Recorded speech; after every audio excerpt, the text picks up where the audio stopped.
청취자 여러분 안녕하십니까. YTN 라디오 수도권 투데이의 장원석입니다.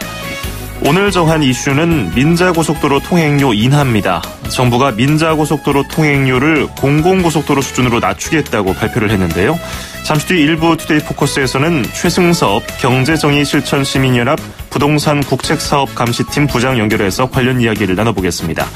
이어서 2부에서는 건강한 이야기 코너에서 갱년기 여성의 혈관 건강에 대해서 알아보고요. 수도권 부동산 소식까지 전해드리겠습니다. 현재 충청 지역에는 빗줄기가 강하게 쏟아지고 있습니다. 이 지역에 계신 분들은 각별히 비 피해 없도록 주의하셔야겠습니다. 경기 남부와 경북 지방에도 비가 내리고 있는데요. 그 외 서울과 중부지방은 많게는 80mm, 남부 내륙에는 최대 60mm까지 비가 내리겠습니다. 오늘 한낮 기온은 서울과 춘천이 27도, 광주, 대구, 부산이 30도까지 오르겠습니다. 2018년 8월 28일 YTN 라디오 수도권 투데이 지금 시작합니다.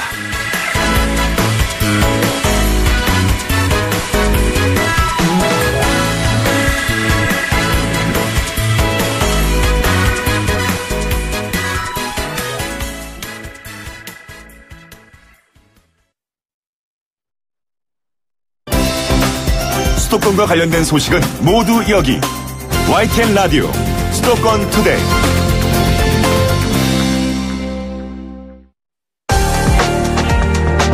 투데이 포커스. 알고 진입하는 경우는 그나마 덜한데 초행길에 굳이 들어가지 않아도 되는 민자고속도로에 진입하면은 괜히 손해보는 느낌이죠. 공공고속도로보다 통행료가 비싸기 때문입니다. 우리나라 최초의 민자고속도로는 2000년 11월에 개통을 하고 12월부터 유료가 된 인천국제공항고속도로입니다. 현재 민자고속도로 중에서 통행료가 가장 비싼 곳이기도 하죠. 편도 최장거리 기준 6,600원입니다. 정부가 민자고속도로 통행료를 인하한다는 내용을 담은 민자고속도로 통행료 관리 로드맵을 만들었습니다. 2022년까지 4년 뒤인데요. 국가 재정으로 운영되는 고속도로와 비슷한 수준으로 낮추겠다는 겁니다. 현재 운영 중인 18개 민자고속도로 평균 통행료는 일반적인 공공고속도로 대비 1.43배 수준입니다. 민자고속도로 통행료 인하가 어떤 효과가 있을지 최승섭 경제정의실천 시민연합 부동산 국책사업감시팀 부장과 함께 이야기 나눠보겠습니다. 안녕하세요. 네, 안녕하십니까. 예, 정부가 지금 제가 설명드린 내용을 담은 통행료 관리 로드맵을 발표했는데 주요 내용부터 살펴볼까요?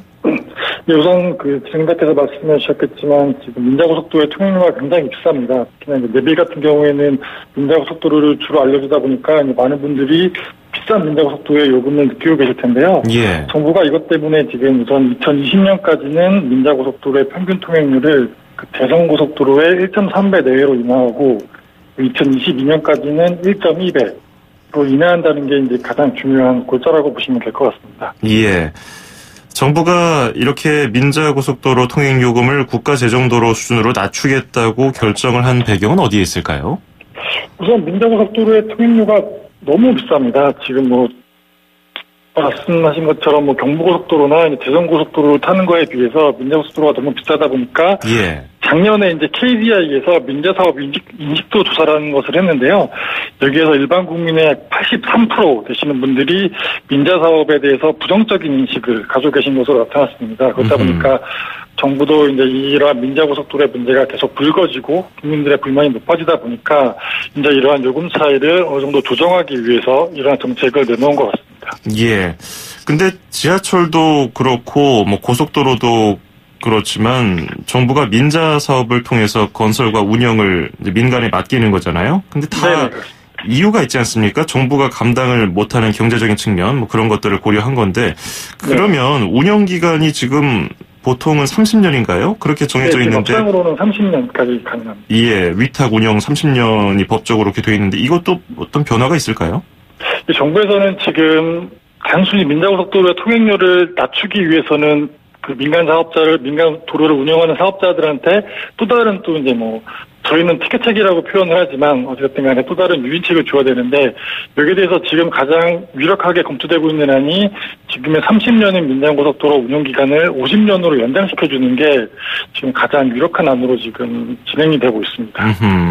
근데 사실 기간만 늘려주고 운영기간을 50년까지 연장하면 뭐 다른 뭐 사업자를 다시 이제 계약을 체결한다든지 매각을 추진할 계획이라고 들었는데 이런 것들의 실효성에 대해서 의문을 품는 분들도 계시더라고요. 어떻게 보시는지요? 이게 우선 지금 고속도로 우선 그 50년으로 늘리는 부분에 먼저 말씀드리자면은 예. 지금 물론 당장 뭐 내일이든 다음 달이든 요금이 어느 정도 인하될 거기 때문에 국민분들이 느끼시는 체감 인하는 꽤 클 것으로 보여집니다. 그렇지만 방금 전에 진행자께서 말씀하신 것처럼 30년만 운영되면 되는 민자고속도로인데 가장 쉽게 지금 인천공항고속도로가 2000년도에 개통했기 때문에 2030년까지만 요금을 지불하면 2030년 이후에는 무료 도로도 충분히 운행이 가능합니다. 그렇지만 지금 정부가 요금을 조금 낮추는 대신에 이걸 50년까지 연장하게 되면 인천공항고속도로를 지금 10년만 더 내면 될 요금을 어떻게 보면 30년까지 더 내야 되는 이 부분이 있기 때문에 여기에 대해서 과연 전체적으로 봤을 때 국민적인 부담이 줄어들 것인가. 또 하나는 물론 민자사업자들이 많은 양보를 한 것처럼 보이지만 실제적으로 민자사업자들이 가져갈 수 있는 돈은 더 늘어난 것이 아닌가라는 저희는 그러한 좀 우려를 많이 하고 있고요. 예. 저희가 지금 뭐 정확한 그 분석을 하지 않았기 때문에 민자사업자들의 수익이 더 늘 것이다라는 것을 단언적으로 말씀드릴 수는 없겠지만 저희가 보기에는 굉장한 티켓책이 아닌가 좀 보여지고 결국 이러한 것들로 인해서 민자사업자를 유인하다 보니까 민자사업자들도 그렇게 되면은 뭐 내가 약간의 사업을 재구조하고 통행료를 낮추고 그만 50년까지 하는 게 더 유력할 것이라고 많은 이제 사업자들이 생각할 거기 때문에 예. 여기에 대해서 이제 좀 유인책이 이렇게 좀 제공되고 있지 않는가 이렇게 생각합니다. 그러니까 민자 사업의 문제점이 여러 가지가 지적되고 있고요. 뭐 경전철 부분도 그렇고 일반적인 지하철도 그렇고. 이런 부분에 대한 연구가 더 이루어져서 괜한 그 방금 말씀하신 것처럼 유인책으로 작용하지 않았으면 좋겠는데요. 그리고 2022년까지 단계적으로 인하하겠다는 건데 현재보다 그럼 얼마 정도나 통행료가 내려가게 되나요? 물론 정부가 통행료를 얼마만큼 내리겠다는 거를 정확하게 밝히진 않았습니다. 왜냐하면 아까 말씀드린 것처럼 결국은 민간 사업자와 협상을 통해서 이게 낮춰야 되는 부분이기 때문에 만약에 정부가 지금 뭐 얼마까지 낮추겠다 해놓고 협상이 지지부진해서 그것보다 못 낮추게 되면은 또 이제 국민적인 비판을 받을 수 있기 때문에 정확히 얼마까지 낮추겠다라고는 얘기하지 않았지만 적어도 정부의 어제 자료를 보면은 그 재정 통행료 기준으로 봤을 때 지금 인천공항고속도로가 약 6,600원인데 이걸 재정 기준으로 했을 때 한 2,900원이 적당하다. 아까 말씀하신 것처럼 편도의 기준이죠. 네, 그렇습니다. 편도액입니다. 그리고 대구 부산 같은 경우에는 지금 1,500원인데 이게 4,500원 정도. 그리고 서울 춘천 고속도로 같은 경우에는 5,700원인데 3,800원 정도로 가는 게 지금 정부가 목표로 잡고 있는 지금 재정고속도로에 기준되는 뭐 1.1배, 1.3배 그 정도의 통행료로 지금 나오고 있는 것 같습니다. 그렇군요. 지금 수준에 비해서 확실히 체감상으로는 한 반 정도 뭐 줄어들기 때문에 여기 자주 오다니시는 분들은 그 큰 도움이 될 것 같긴 하네요, 당장. 네, 그렇죠. 이게 또 편도 금액이기 때문에 출퇴근 하시는 분들은 이게 하루에 2번 내신다고 생각하시면 부담 엄청나죠. 결코 작은 금액으로 볼 수 없습니다. 예. 네, 로드맵을 보면은 2022년 4년 남았거든요. 그 4년 내에 통행료가 인하되는 건데 이게 2000년부터 시작해서 20년 가까이 지적됐던 문제가 이렇게 단시간에 해결될 수 있을까요? 어떤 준비를 함께 하는 게 좋을까요? 우선 가장 중요한 것은 결국 주무관청, 그러니까 국토교통부의 의지입니다. 정부의 의지가 있다면 저희는 충분히 가능할 것으로 보고 있고요. 왜냐하면은 과거 같은 경우에는 민간 사업들이 자금을 조달해오면서 굉장히 2000년대 초중반이었기 때문에 고금리로 이 자금을 조달해왔습니다. 하지만 지금은 저금리 시대이기 때문에 이 자금 조달 부분을 해결하게 된다면 상당 부분 적어질 것이고 또 하나는 아까 말씀드린 것처럼 저희는 물론 잘못했다고 보지만 또 50년이라는 또 이제 또 다른 유인책을 쓰게 되면 민간 사업자 입장에서는 수익성을 봤을 때 수익성이 커질 거라고 생각하게 되면은 거기도 이제 거절할 명분이 없어지는 거거든요. 저희가 이제 그 부분에서 우려하는 게 민간 사업자들은 결국은 민간입니다. 민간은 공공에 비해서 당연히 가장 수익률을 1순위로 볼 수밖에 없기 때문에 여기에 대해서 민간 사업자가 많이 양보하고 정부가 많은 것을 얻는 것처럼 보이지만 실질적으로는 그게 아닐 수도 있는 좀 우려가 굉장히 커서 여기에 대해서 물론 정부가 강하게 협상을 할 필요는 있지만 이러한 것들을 좀 우려를 부식시키기 위해서는 자료 공개라던가 정보 공개 이런 게 굉장히 중요하다고 생각이 드는데요. 좀 더 말씀드리자면은 민자고속도로의 통행료 같은 경우에는 사업비로 이제 측정이 되는데 그 사업비의 대부분은 공사비입니다. 그렇죠. 그런데 과거의 민자사업도로의 공사비가 과연 기존의 책정한 100이 다 쓰였을 것이냐, 저희는 결코 아니라고 보거든요. 저희가 과거에 서울 춘천 고속도로라던가 인천공항 고속도로를 자료를 받아서 분석해봤을 때에는 많으면 70%, 적으면 60%밖에 공사비가 투입되지 않았습니다. 예. 그러면 공사비가 100이 투입된다고 책정된 요금이 100이기 때문에 공사비가 60만 투입됐으면은 투입률을 60만 책정하는 걸로 바꿨어야 되는데 이게 애초에 바뀌지 않다 보니까 지금 여기에 대해서 뭐 새로운 협상을 한다 하더라도 저희는 뭐 물론 안 하는 것보다 훨씬 낫지만 예. 그런 유인책들을 또 계속 또 유인하게 되는 것들에 다 복합적으로 봤을 때는 공사비 공개라던가 이제 뭐 실시발서 공개 그리고 협상 내용 공개 이런 것들이 꼭 필요해서 국민들에게 좀 투명하게 공개되는 것이 필요하다고 생각합니다. 정부가 민간 사업을 통해서 민간 업체에다가 이런 공공시설 건설 운영을 맡기는 것이 이제 그런 수요에 그 정부가 도저히 감당을 못하기 때문에 이렇게 하는 건데 네. 결국 그 처음에 정부가 허가를 내줄 때 통행료를 비싸게 받을 수 있도록 한 것도 공사비를 회수하고 그걸로 인해서 민자사업이니까 수익을 어느 정도 보장해 주도록 하는 건데요.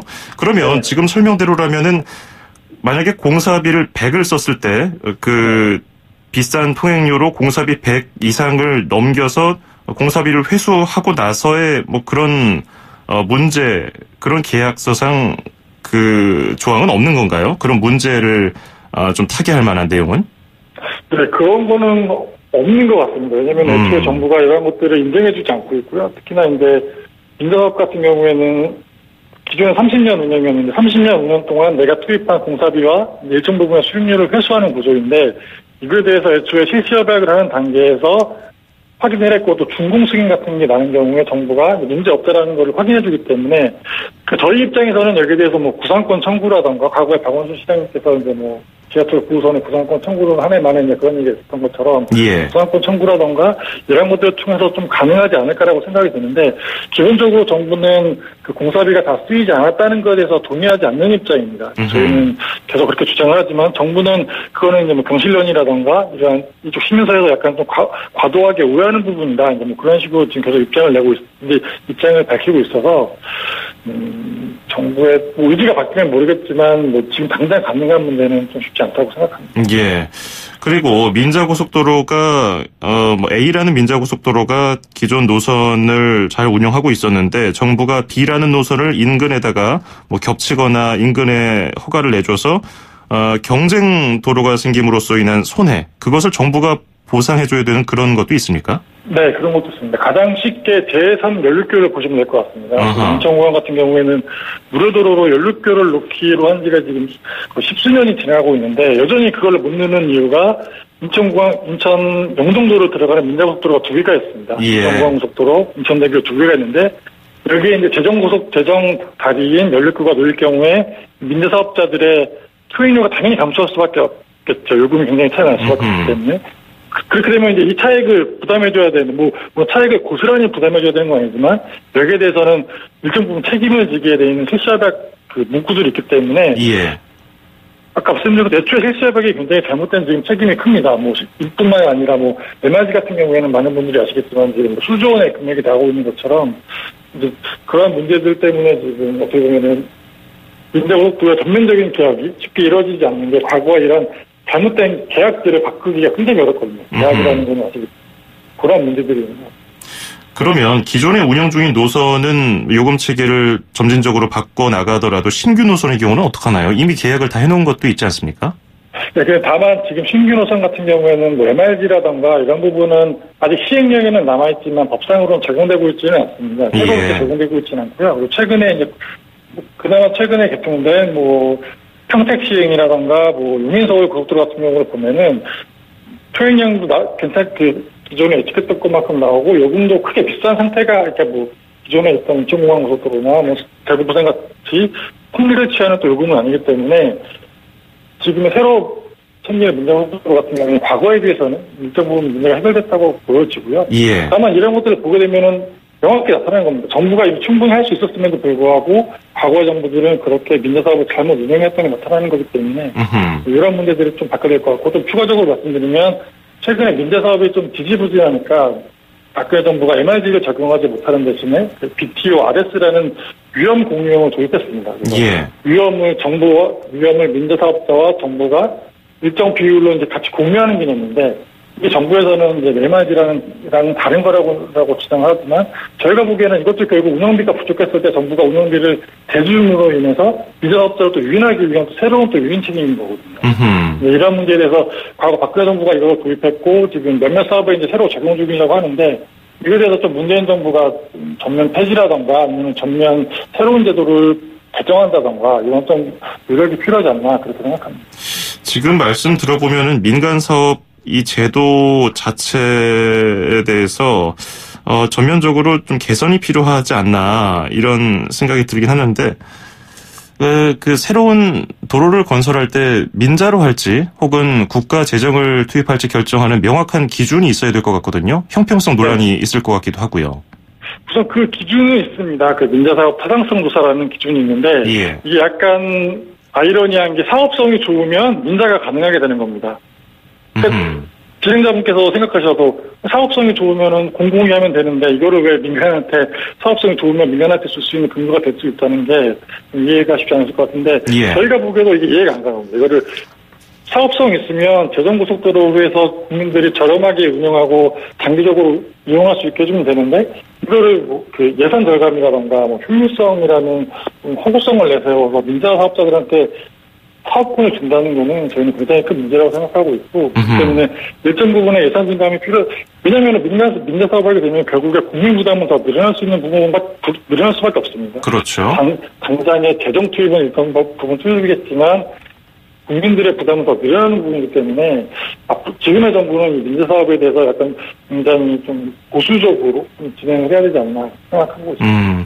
그래서 지금 정부 발표는 당장 그 통행하는 국민들의 부담을 좀 덜어주겠다는 건데, 정부에 생기는 부담은 없을까요? 일단 통행 요금이 낮아지면은 뭐 통행량이 증가해서 그로 인한 수익이 줄어들고 그것을 이제 정부가 다시 또 보전해줘야 된다는 이런 식이에요.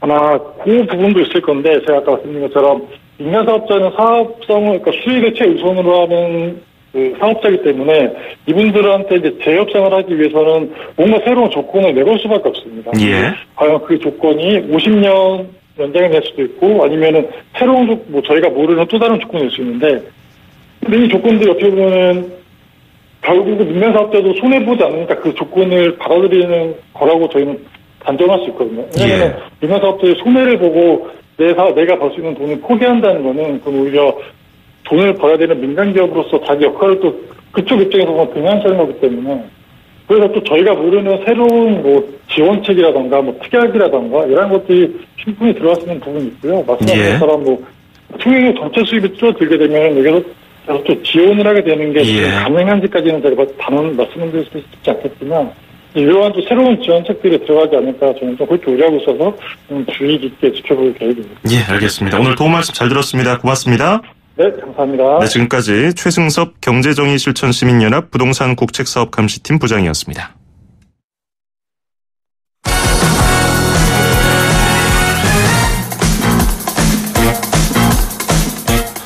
수도권 뉴스 브리핑입니다. 서울 아파트 가격이 양도소득세 중과를 앞뒀던 지난 3월 이후 넉 달 만에 8.3% 올랐습니다. 부동산 정보서비스 직방이 국토교통부 자료를 분석한 결과 지난 3월 제곱미터당 671만 9천 원이었던 서울 아파트 월평균 거래 가격이 지난달 727만 7천 원까지 상승한 것으로 나타났습니다. 서울 아파트 값은 지난 2월에서 3월 양도소득세 중과를 앞두고 막바지 매물이 거래되면서 약세를 보였습니다. 하지만 임대사업자 등록 등으로 매물이 줄면서 3월을 저점으로 다시 오르기 시작했고, 지난달 서울의 여의도 용산 마스터플랜 발표가 호재로 작용하면서 상승세가 이어졌습니다. 직방 측은 가을 이사철까지 시장의 유동자금이 부동산에 쏠리는 현상은 여전할 것으로 보이지만 정부의 추가 규제와 대외 경제 불안 등이 시장에 악영향을 줄 수 있는 만큼 투자에 신중해야 한다고 당부했습니다. 인천시가 지방 보조금 관리 운영 실태와 부정수급 여부를 상시 점검하는 보조금 감사팀을 신설합니다. 인천시는 이에 따라서 보조금 감사팀 인력 규모와 기능, 조직 등에 대한 계획을 세워서 늦어도 올해 안으로 해당 조직을 구성할 예정입니다. 보조금 감사팀은 인천시 각 부서와 산하기관 그리고 10개 군구의 보조금 사업 예산이 올바르게 사용됐는지와 중복 지급이 없었는지 등을 수시로 점검하는 역할을 합니다. 또 해마다 중점 점검 분야를 설정해서 부정 수급을 차단하는 기획 감사도 할 예정입니다. 경기도 성남시가 다음 달부터 소득 수준과 관계없이 만 5세 이하 아동을 둔 모든 가정에 달마다 11만 원의 아동수당을 지급합니다. 이는 지난해 말 국회 관련 법 통과 과정에서 소득 상위 10%가 제외된 중앙정부의 아동수당 지급 계획안보다 지급 대상이 확대되고 금액도 만 원 더 많은 것입니다. 성남시의 아동수당은 지역사업체 전용 체크카드로 지급이 되고 이 카드는 대형마트나 유흥업소를 제외한 성남시 내 어린이집과 유치원, 학원, 병원, 약국, 전통시장 등에서 사용할 수 있습니다. 서울시 공립초등학교 모든 스쿨버스에 어린이 하차 확인 시스템이 설치됩니다. 서울시는 공립초등학교 스쿨버스 53대에 일명 슬리핑 차일드 체크라는 어린이 하차 확인 시스템을 이달 중에 도입한다고 밝혔습니다. 어린이 하차 확인 시스템은 스마트폰과 근거리 무선통신을 활용해서 운전자가 모든 어린이의 하차를 확인하고 통학 차량 맨 뒷좌석과 차량 내 외부에 설치된 NFC 단말기에 스마트폰을 태그하면 학부모와 학교 관리자에게 안전 하차 여부를 동시에 알려줍니다. 단말기에 태그하지 않을 경우 운전자와 탑승 보호자의 스마트폰과 학교 관리자 PC에 1분 간격으로 경보음이 울립니다. 최근 15명의 사상자를 낸 남동 국가산업단지 화재를 계기로 인천 지역 산업단지와 대형 공장에 대한 합동 안전 점검이 실시됩니다. 인천시와 인천소방본부는 오는 29일부터 3주 동안 중부지방고용노동청 등과 합동으로 이들 사업장의 합동 점검을 할 계획이라고 밝혔습니다. 점검 대상은 인천 지역 10개 국가산업단지 내 대형 공장과 지난 5년 사이에 화재가 발생한 공장 등 560여 곳입니다. 합동조사반은 소방건축공무원과 전기, 가스 전문가, 시민 참여 조사단 등 100여 명으로 구성됩니다. 파업 직전에 극적으로 노사 협상 타결을 이룬 서울 지하철 9호선 2, 3단계가 앞으로 서울교통공사 직영으로 전환됩니다. 서울교통공사는 주식회사 서울메트로 9호선 운영과의 위탁 계약이 끝나는 오는 11월 27일 이후에 직원 전원을 고용 승계해서 직접 운영한다고 밝혔습니다. 앞서 9호선 운영 노조는 직영 전환 등에 대한 합의가 이루어짐에 따라서 오늘 새벽부터 돌입할 예정이었던 파업 계획을 철회했습니다. 지금까지 수도권 뉴스 브리핑이었습니다.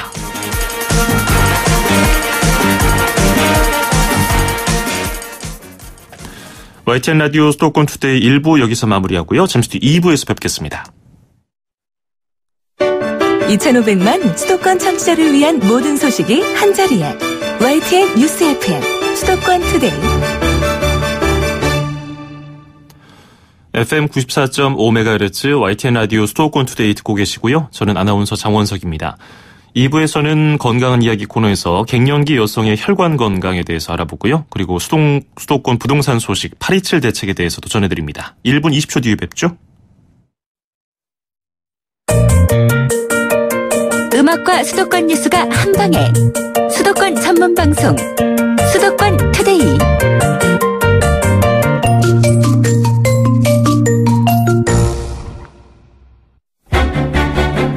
수도권 투데이 청취자 여러분 건강하세요. 쉽고 재밌게 풀어보는 건강한 이야기.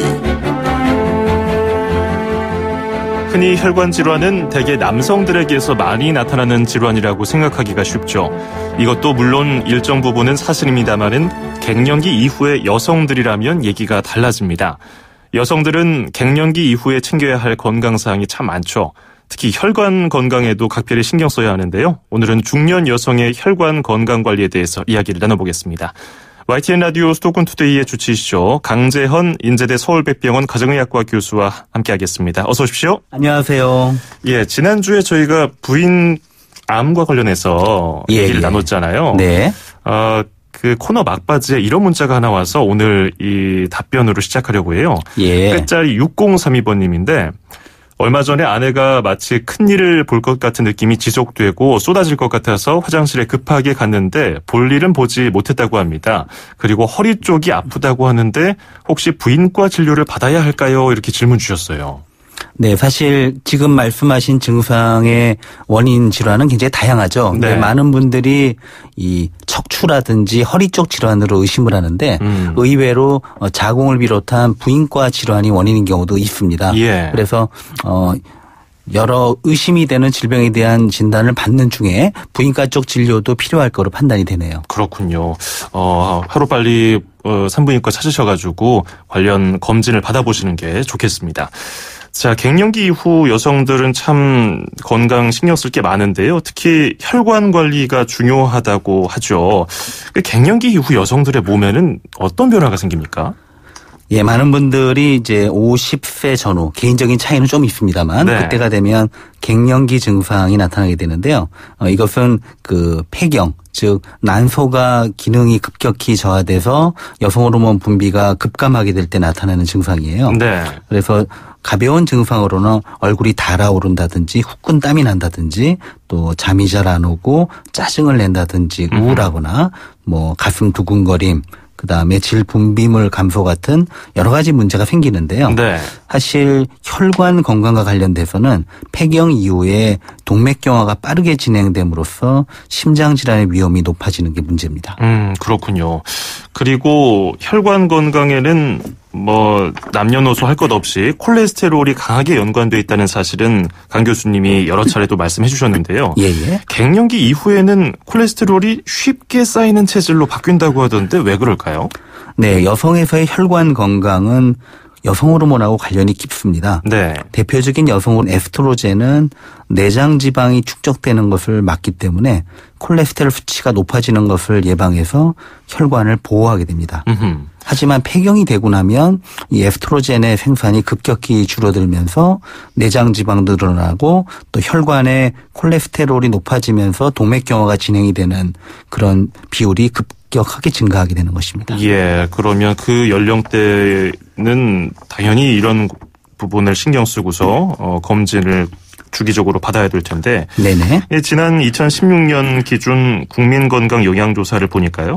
30세 이상 여성의 고지혈증 유병률이 19.1%, 그리고 연령이 높아짐에 따라서 유병률도 급격하게 높아지더라고요. 이도 역시 같은 맥락이라고 볼 수 있겠죠? 예, 맞습니다. 특히 만 50세 이후에 그 이후의 연령에서는 고지혈증 유병률이 급증을 하고 있고요. 예. 여기에는 그 여성 호르몬의 직접적인 콜레스테롤 높이는 효과가 하나 있고 또 하나는 폐경이 되면 또 체중 증가, 특히 복부 비만 증가가 빨라져요, 여성에서. 이것도 또 하나의 원인이 됩니다. 네. 자, 그리고 다른 연구를 보니까 총 콜레스테롤 수치가 1% 높아지면은 심혈관 질환의 위험률은 뭐 2%에서 뭐 20%까지 높아진다는 연구가 있던데 콜레스테롤 수치와 심혈관 질환의 상관관계는 어떨까요? 예, 사실 콜레스테롤을 하면 여러 가지가 있는데요. 첫 번째는 총 콜레스테롤이 있고 예. 그중에서 동맥경화의 위험을 높이는 LDL 콜레스테롤 또 동맥경화를 예방하는 HDL 콜레스테롤이 있거든요. 예. 그래서 이 총 콜레스테롤과 LDL 콜레스테롤이 높아지면 심혈관 질환의 위험이 높아지고 HDL 콜레스테롤이 높으면 위험이 낮아집니다. 네. 그리고 이거 말고도 콜레스테롤 이외에 또 다른 종류의 지방이 혈관에 떠다니는데요. 이게 중성지방이거든요. 이게 중성지방이 높아도 심혈관 질환의 위험이 높아집니다. 그렇군요. 자, 그리고 폐경을 겪게 되면은 혈관은 탄력을 잃어버리고 혈관벽은 두꺼워져서 또 한 연구를 보니까 폐경 이후 경동맥 혈관벽 두께 증가율이 폐경 전에 비해서 많게는 2.5배 높았다고 하던데요. 이렇게 혈관이 또 두꺼워지는 이유는 뭘까요? 네, 이제 두꺼워지는 게 정확히 말하면 암벽의 손상과 콜레스테롤 또 기타 물질이 축적이 되면서 네. 안에가 좁아지는 거예요. 예를 들어 오래된 그런 아파트의 파이프는 보면은 안쪽에 녹 같은 게 끼면서 좁아지고 맞아요. 터지거나 막히잖아요. 네네. 우리 동맥도 똑같다는 거죠. 아하. 특히 이 경동맥이 좁아지게 되면 그 뇌혈관에 혈액을 공급하는데 문제가 생길 수도 있고요. 예. 또 거기 침착돼 있던 그런 물질이 혈전 같은 게 뇌로 갑자기 툭 날아가게 되면은 뇌경색, 뇌동맥의 일부를 막을 수가 있기 때문에 예. 이 경동맥이 동맥경화가 와 있는 게 상당히 위험한 그런 현상입니다. 네, 듣기만 해도 굉장히 아찔한데요. 동맥 혈관벽 두께는 특히 45세 이상 중년 여성 이런 그 연령대 분이라면은 반드시 신경을 써야 될 텐데 구체적으로 어떻게 관리를 하면 좋을까요? 네, 사실 중요한 계기는 폐경이지만 폐경은 자연적인 현상이니까 막을 수는 없죠. 네. 그 대신에 우리가 할 수 있는 것은 운동, 금연 절주, 그다음에 체중 조절이고요. 또 동맥경화의 위험을 높이는 포화지방의 섭취는 줄이고 반면에 동맥경화를 예방하는 효과가 있는 건강에 좋은 기름, 즉 불포화지방산은 더 챙겨 먹는 노력이 필요합니다. 근데 혈관 건강이 나빠지는 거는 뭐 다른 이유도 있지만 비만의 결과이기도 하다는 얘기가 있잖아요. 그렇죠. 특히 비만 여성의 경우는 심뇌혈관 질환에 주의해야 한다고 하는데 갱년기와 비만 또 심뇌혈관 질환 이 세 가지 요소의 상관관계에 대해서도 좀 궁금하네요.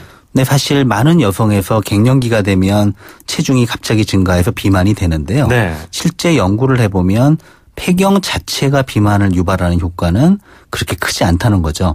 어떻게 보면은 아이들 대부분 키우고 조금 몸이 편해지는 시기잖아요, 여성분들은. 네네. 그래서 그런 그 가정에서의 본인의 역할이나 이런 여러 가지 활동량의 변화가 또 하나의 원인으로 된다고 보고요. 네. 어느 쪽이 원인이든 간에 갱년기 때 비만이 오게 되면 여성의 경우는 같은 비만이라도 복부 비만으로 갈 위험이 높아지게 되니까 네. 이 심혈관 질환 또는 뇌혈관 질환의 위험도 더 높아지게 되는 것이 문제입니다.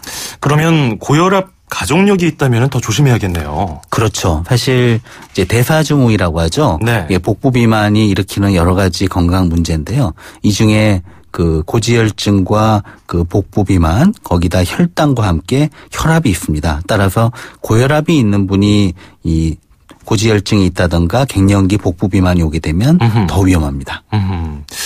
자, 이거 여러 가지 면에서 신경을 써야 되는 혈관 건강인데, 근데 또 한편으로 그 몸의 건강도 중요하지만 정신적인 건강도 굉장히 중요한 부분을 차지하고 있지 않습니까? 예, 예. 심리적으로 약해지기 마련이에요. 중년이 되면은. 그렇죠. 갱년기가 오면은 더욱 그런데 우울증이 참 흔한 대표적인 사례인 것 같기도 합니다. 그렇죠. 중년의 불안감 그리고 우울, 심뇌혈관 질환 또 여기에 관련이 있을까요? 네네. 많은 연구들이 우울과 불안 그리고 심뇌혈관 질환이 쌍방향의 관련이 있다 이렇게 얘기를 해요.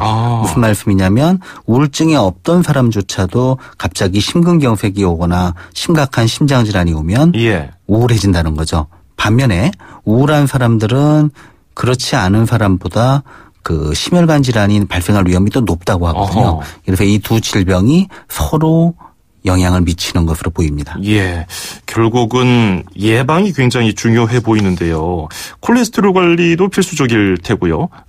식습관도 바꿔야 될 것 같아요. 예. 많은 분들이 고지혈증 그러면 기름 안 먹으면 돼 이렇게 생각을 하고요. 그렇죠. 근데 사실 제 진료를 보다 보면 고지혈증을 일으키는 식품은 기름보다는 오히려 흔히 먹는 과자, 쿠키, 빵, 단음료 네. 그리고 음주와 안주인 경우가 많습니다. 예. 우리가 부담 없이 먹었던 것이 오히려 더 위험할 수 그렇죠. 있겠군요. 예. 그러면 이런 식습관이 좋고 생활 습관을 비롯해서 운동도 같이 병행을 해야 될 것 같은데요. 물론이죠. 규칙적인 운동 중요하고요. 그밖에 잠을 푹 자는 거, 그다음에 스트레스를 잘 관리하고 흡연하시는 분이 있다면 금연하는 것도 매우 중요합니다. 네. 자, 오늘은 갱년기 이후 여성들이 챙겨야 할 건강 중에서 특히 혈관 건강에 대해서 다뤄봤습니다. 고맙습니다. 감사합니다. 네, 지금까지 강재헌 인제대 서울백병원 가정의학과 교수였습니다.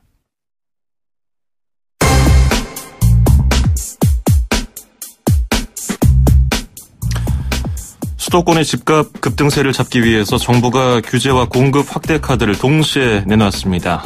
이 같은 내용을 담은 827 대책 어제 발표가 됐죠. 서울 자치구 4곳이 새로운 투기지역으로 지정이 됐고요. 서울과 가까운 경기 광명과 하남은 새로운 투기 과열지구로 지정이 됐습니다. 뿐만 아니라 최근의 집값 상승세도 투기 수요가 유입된 결과로 보고서 돈줄을 죄는 대책을 내놨는데요. 관련 소식을 박원갑 KB국민은행 부동산 수석 전문위원과 함께 나눠보겠습니다. 위원님 안녕하세요.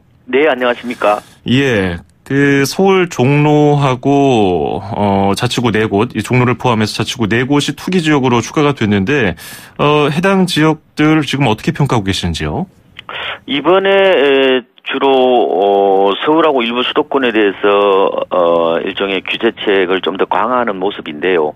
지금 죄송합니다. 지금 아파트 시장의 특징은 비강남, 비재건축, 비고가가 특징이거든요. 네. 말하자면은 강남이 아닌 곳, 재건축이 아닌 곳, 비싸지 않은 곳에서 이제 집값이 많이 오르고 있는데 주로 강북 지역인데 이번에 이제 말씀하신 4곳은 서울 도심에 위치해 있잖아요. 예. 그러니까 이제 오피스가 많이 들어섰습니다. 뭐 청진동 골목 이런 게 없어졌다 이런 걸 많이 들으셨을 거고 그러다 보니까 이제 집주 근접형 수요들이 늘어났고요. 그리고 일부는 이제 뉴타운들이 많이 들어서면서 주거 여건이 좋아진 측면도 있고요. 예. 그리고 상대적으로 강남에 비해서 집값이 좀 저렴하다 보니까 일부 실수요자들이 좀 몰리는 뭐 이런 측면들 때문에 집값이 많이 올랐고 그래서 이제 이번에 이들 지역에 대해서 이제 투기 지역으로 이제 지정을 한 것으로 분석이 됩니다. 예, 종로구, 중구, 동대문구, 동작구 이렇게 4곳이 추가되면서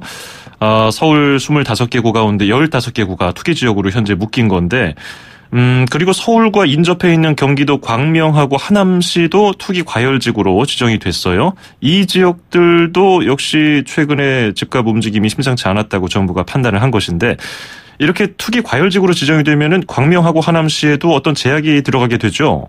그렇습니다. 이게 투기 과열지구가 투기 지역보다 더 무서운 겁니다. 네. 근데 일단은 재건축 재개발에 직접적인 영향을 주는데요. 재건축 같은 경우는 조합원 지휘양도 금지, 말하자면 못 파는 겁니다. 그리고 재개발은 주로 관리처분 이후에 입주까지 전매가 안 된다는 게 이제 그 특징이고요. 예. 지금 광명이나 이런 곳에서는 재개발 재건축이 많고 최근에 집값이 많이 올랐거든요. 그쪽에. 그래서 어느 정도 좀 영향을 줄 것으로 보이고 그리고 지금 하남 같은 경우는 뭐 특별하게 재건축 재개발은 없긴 한데 주로 택지지구가 많죠. 근데 네. 어쨌든 3억 원 이상의 아파트를 분양을 받거나 매입을 할 때는 자금 조달 계획서하고 입주 계획서를 내야 됩니다. 그래서 나름대로 자금 출처에 대해서 좀 명확하게 따져야 된다. 이런 자금 출처에 대한 어떤 규정들이 투기 과열 지구에 적용이 된다. 이 부분들은 좀 기억해 두시는 게 좋을 것 같습니다. 예, 국제적으로 시장 과열이 심한 지역에 일부 이런 조치가 내려진 건데 광명하고 하남시는 당장 빚내서 집 사는 게 어려워졌고요. 그리고 정부가 발표하기 전에 일요일에 서울시에서 여의도 용산 개발 계획을 보류하겠다고 밝혔는데 예. 이 서울시가 발표했던 개발 계획이 정부의 추가 규제 카드를 좀 앞당겼다고 볼 수 있을까요? 그렇죠. 어쨌든 뭐 사전에 조율은 했겠죠. 그러니까 중앙정부하고 이제 지방정부가 집값 안정을 위해서 그동안 이제 엇박자 얘기를 많이 했었잖아요. 예. 한쪽에서는 뭐 진정시키고 한쪽에서는 또 부추긴다는 그런 비판이 있었는데 이번에 이제 한 목소리를 내게 되었다. 그래서 어느 정도 시너지 효과가 있지 않겠느냐 이렇게 보고 대책을 찔끔찔끔 시차를 두고 내놓으면은 효과가 없잖아요. 그래서 이제 한꺼번에 이제 모아서 좀 더 시장 충격 효과를 뭐 극대화하겠다는 그런 어떤 전략들이 어느 정도 좀 그 반영된 게 아닌가 이렇게 보고 있습니다. 네. 그런데 이렇게 정부가 규제로 부동산 시장을 조여 오더라도 무슨 수술을 써서라도 지금 집을 사야 한다는 움직임도 적지 않거든요. 그러니까 집값은 떨어지지 않는다는 심리, 뭐 기대 심리도 있는 것 같고, 뭐 지금 집을 사지 않으면은 규제가 더 많아져서 더 이상 사기 어려워진다고 생각하는 분들도 있고, 또 참여정부에서의 학습 효과 이것도 있는 것 같기도 하고 어떻게 보시는지요? 그렇죠. 지금 시장에서 가장 그 불안 요소가 무주택자들이 당황하기 시작했다는 거예요. 어허. 그러니까 굳이 뭐 돈이 많지도 않고 그리고 어지간하면 또 그런 분들은 또 나중에 분양을 받을 생각을 많이 하고 있는 분들이 계세요. 예. 그런데 이 가을 이사철이 되기 전에 지금이라도 집을 잡아야 되는 게 아닌가. 이런 조바심들이 결국은 시장으로 뛰어들게 했다고 보거든요. 예. 아까 제가 앞부분에 비강남, 비재건축, 비고가 주택의 특징들이 주로 이제 중산층 분들이나 주로 서민들이 많이 사시는 그 지역이잖아요. 그러니까 그만큼 불안 심리가 이제 극에 달했다는 것이고, 그게 이제 결국 여러 가지 이런 그 통계들로 나오는 건데, 아까 말씀하신 것처럼 참여정부 때 집값이 많이 올랐던 데가 그때 버블 세븐 얘기를 할 때 2006년이었죠. 예. 그때 서울 아파트 가격이 24%가 올랐습니다. 지금은 올 들어서 서울 아파트가 한 상반기에 한 5% 정도 올랐거든요. 예. 근데 그때도 보면은, 그때는 지금보다 더 심했죠. 근데 그때 당시에도 보면은 시장이 비성적 모습을 보였을 때는 반드시 무주택자분들이 불안이 좀 극에 달했다는 거예요. 지금은 약간 그런 조짐이 좀 있습니다. 그래서 어쨌든 간에 이 무주택자들을 진정시켜야 된다. 이분들이 참고 기다리면은 집을 싸게 장만할 수 있겠다는 신호를 보내는 게 무엇보다 중요한데, 예. 그런 측면에서 보면은 이번에 공공 택지지구의 어떤 개발을 추가적으로 수도권에 14곳을 하겠다. 24만 가구. 예. 이런 것들은 굉장히 어쨌든 좀 긍정적인 측면이 있는데, 근데 이제 개발 계획을 발표를 했으면은 그걸 이제 청사진대로 꾸준히 그 집행을 해야 되겠죠. 그죠? 예. 실행을 하는 게 더 중요한 것 같고, 그다음 또 하나는 이게 입지가 어디냐. 그러니까 어느 정도 서울 근접성하고 양질의 어떤 그런 그 입지를 마련할 수 있느냐, 이게 어떻게 보면은 관건이 되지 않을까 생각을 해보고 있습니다. 예. 그러니까 방금 말씀하신 대로 24만 가구를 더 공급해서 수도권의 공공택지 14곳을 이제 개발하기로 했는데, 이거는 부동산 시장에 단기적으로 영향을 줄 수 있을까요? 왜냐면은 이게 공급되기까지 시간이 꽤 걸리잖아요. 그렇죠. 시차가 있죠. 그래서 당장 지금 가을 이사철이 시작됐잖아요. 예. 그래서 단기간의 효과는 크지는 않을 텐데, 다만 이제 이게 미래의 아파트가 들어선다고 그러면은 시장에 이제 신호를 보내는 거잖아요. 예. 그죠? 그러니까 어쨌든 값싸게 집을 장만하게 해줄 테니까 기다려라, 이런 신호잖아요. 그죠? 근데 아까 말씀드린 것처럼 그게 어느 정도 양질이냐, 그리고 이런 서울 근접성을 좀 확보하고 있느냐, 이런 거에 따라서 좀 달라질 건데, 그래서 지금은 좀 진정시키려고 그러면은, 그죠? 좀 구체성을 또 확보해서 부지 선정이라든지 이런 것도 좀 서두를 필요가 있지 않느냐, 이렇게 보고 있습니다. 명확한 정보를 주어서 불안감을 좀 해소시켜 줄 필요가 있겠군요. 그렇습니다. 예. 예. 지금 이 투기 지역 추가 예고는 다 해왔던 것이고, 끝으로 그 집값 상승을 이번 대책으로 잡을 수 있을지 어떻게 평가하고 계시는지 짧게 들어보겠습니다. 단기간에는 지금 이사철이 시작됐기 때문에 쉽지는 않을 것 같고요. 다만 이 정책은 제가 보면은 어느 정도 이게 누적이 되어야 효과를 발휘하는 경우가 많거든요.